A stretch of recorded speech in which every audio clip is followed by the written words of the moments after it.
You ever have one of those days where things just don't seem to go right? Not one of those life and death situations, but a really bad situation. Well, I'm having one of those days. And I kind of want to point the finger at somebody else, to blame them for my downfalls, but I can't. It is really my fault. And what's worse is there were things I could have done to avoid it, too. I guess just one of those days where you gotta stop and say, oh, crap. Well, it's probably best to start from the beginning. This is me. Not a half-bad-looking devil, am I? Well, to give you a quick description of myself, I am quite the loner. I live on my own in a small but nice apartment in Manchester. I work as a freelance news writer and almost a full-time peddler. My job doesn't pay enough for the amount of jobs I get, so I have to find other ways of paying for the silly things in life like gas, food, water, and taxes. I was in transition of jobs, aka unemployed, doing what I usually do in these slow times, find a diner and search for a story that might possibly incite someone to buy. Then it happened. Got a phone call. One phone call. From an old high school friend of mine who had spent most of those 4 years stealing other guys' girls and dodging punches. I don't quite know why I became friends with this guy. We weren't anything alike. I don't like fights. Why? Because I suck at it. I have a secret method of winning though. Run away. But most importantly, I don't go with stealing other guys' girls. Besides, I don't think I could. I guess I found him an interesting subject to study from. We writers like to find weird people to enhance our imagination. The phone call was short and specific. Max, I think I'm in over my head. Thanks for being a good friend, Daniel. Before I could say anything, he had hung up. Now you might think, this sounds suicidal. It definitely sounds like he's nearing the end. But knowing that Daniel had never really gotten out of the whole high school mode, it's pretty safe to say that he could possibly be a little overdramatic. So I did what every good reporter should do. Called the phone company and researched the call. It came from this town, Moulton, New Hampshire, which is just north of nowhere, New Hampshire. I also called his parents, to see how he was doing. They said they don't hear from him all that often, but they know he was happy and content. In short, they were useless. So here I am in Moulton, trying to see if I can find Daniel.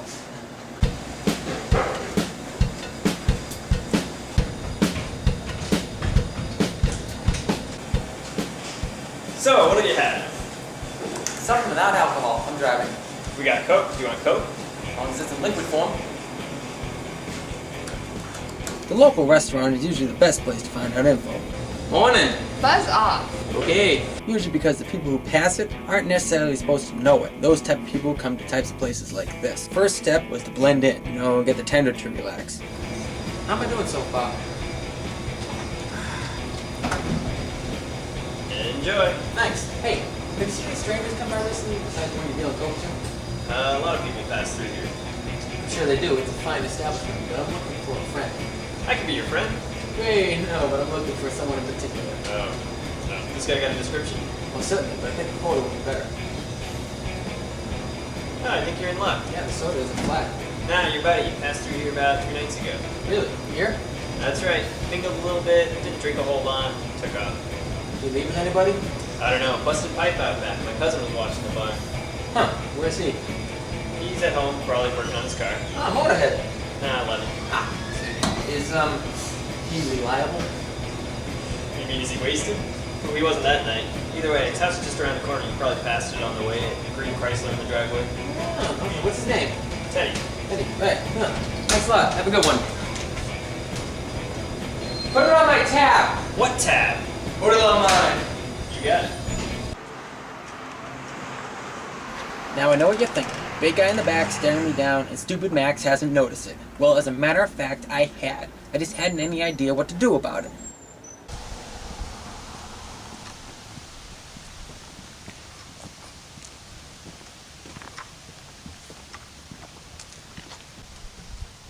Well, if that was Teddy, he certainly looked like one.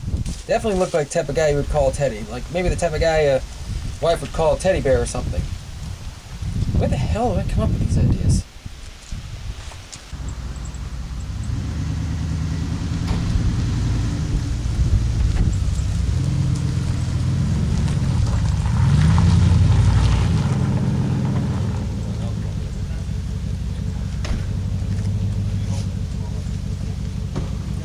He's about as subtle as a shotgun. What's up? How you doing? Ed!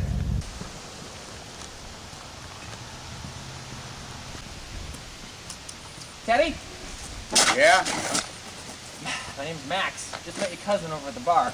No need for that. I'm screwed. Okay. Kid over at the bar. Your relative. Striking resemblance. What's the hair? sure. Teddy, like Teddy Roosevelt, president. Nah, actually my name's Arthur. Teddy's my nickname for my other nickname. What's that? Tenacious. Of course. What else could it be? I just asked your cousin a couple questions, and he said you held the answers. What is it you want to know? You seen this man within the past couple nights? Yeah. Teddy had explained that yes, he had seen Daniel. Said he saw him making the moves in one of the local wives. I guess Daniel hasn't changed all that much, but his luck sure has. She blew him off. After that, he ordered another drink and started talking it up with a couple of the local boys. 2 brothers, as a matter of fact, named Sloan. Teddy said he wasn't positive, but he was pretty sure he had seen them leave with him that night. There wasn't much more he knew besides that. He was nice enough to ask me into the house for an iced tea, which I graciously accepted. Hey, free is free. So, who are these Sloan boys? Local legends in a sense. Small town, small money.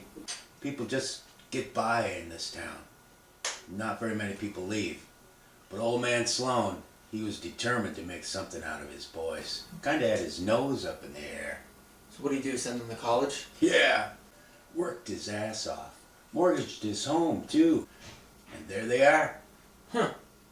So they still going to college? I mean, what were they doing here? It was like a college break or something. They were only here for the weekend. Huh. Well, hey, thank you for your help, Teddy. My pleasure. Yeah. Say, you wouldn't happen to know what college you go to, do you? Can't say as I do. Huh. So, thank you.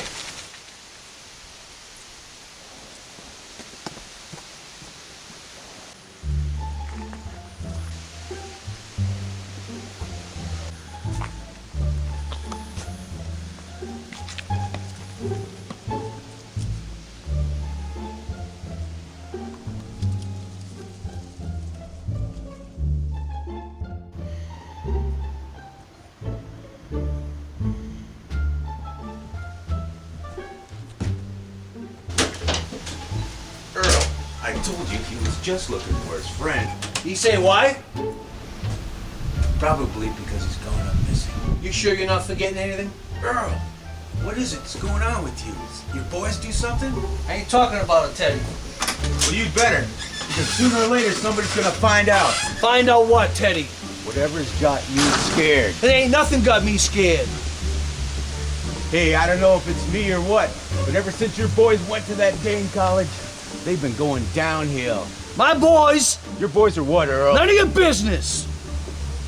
Maybe, just maybe, I was underestimating Daniel's predicament. This situation could be much worse than I thought.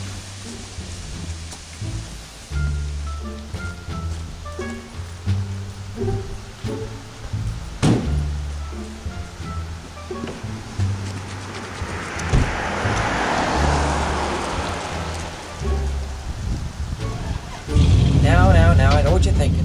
If I'm a guy that avoids fights, why'd I just jump into the back of this truck with that dangerous-looking guy in the driver's seat? Good question. Very good question. And we'll see how this works out before I answer that.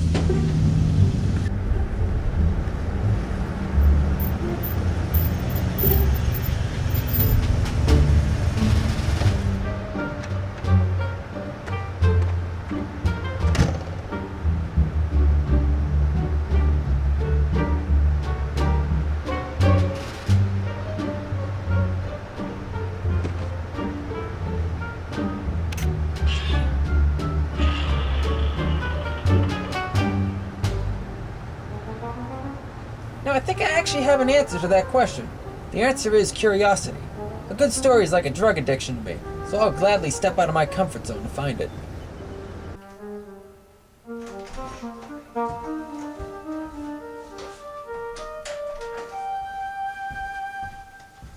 Stan, where's your brother? I think he's grabbing the bag. Dad, I have a bad feeling about this. Listen, you get yourself into the situation and I'm gonna get you out. Don't turn yellow on me now. Just do as you're told and things will be fine. But Dad... No buts! I'm gonna do what I can to keep you out of trouble. Fred! I'm coming.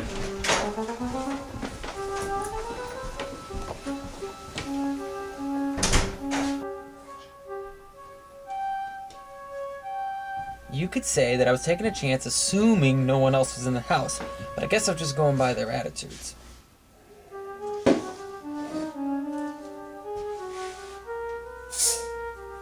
It's hard trying to see what's out of place if you hadn't been in the place before. But it looked to me as if the table had been moved. For what reason? Clean up something, maybe?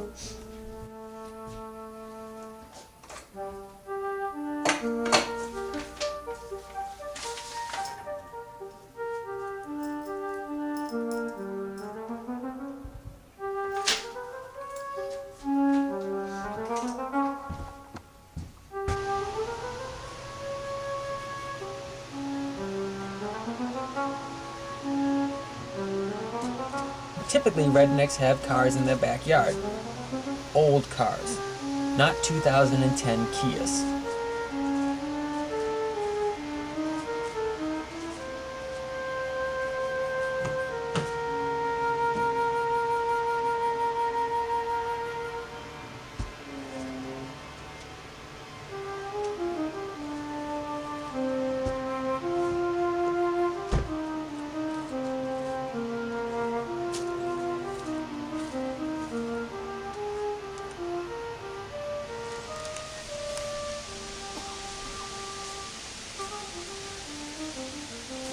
Okay, that made my head ring.